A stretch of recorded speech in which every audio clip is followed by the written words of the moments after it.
Ben ritrovati con l'informazione flash di News Sicilia. Sono ore decisive per l'indagine che ha portato all'arresto di Matteo Messina Denaro. Latitante da 30 anni eppure abitava in una via del centro a Campobello di Mazara, nel Trapanese, nel vicolo San Vito.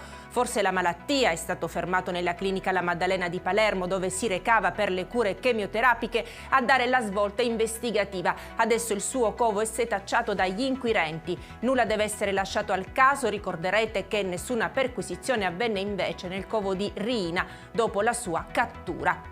Giriamo pagina. Davanti al GIP del Tribunale di Palermo Filippo Serio, l'imprenditore Salvatore Galvano, titolare di un deposito giudiziario ad Agrigento, respinge le accuse contestategli nell'ambito dell'operazione Condor. Non avevo l'interesse a farlo, ha detto. L'uomo finito ai domiciliari è accusato di aver fatto parte, insieme a Ignazio Sicilia e a Domenico Lombardo, del commando che bruciò il deposito di una ditta concorrente nel 2020. Incendio di 11 auto a Villa Grazia di Carini, in provincia di Palermo. Le fiamme, secondo quanto ricostruito, sono divampate in un unico spiazzale condiviso da due autofficine che si trovano lungo la via provinciale. Non si esclude la pista dolosa. Le indagini sono in corso. Utile sarà l'ispezione delle telecamere di videosorveglianza.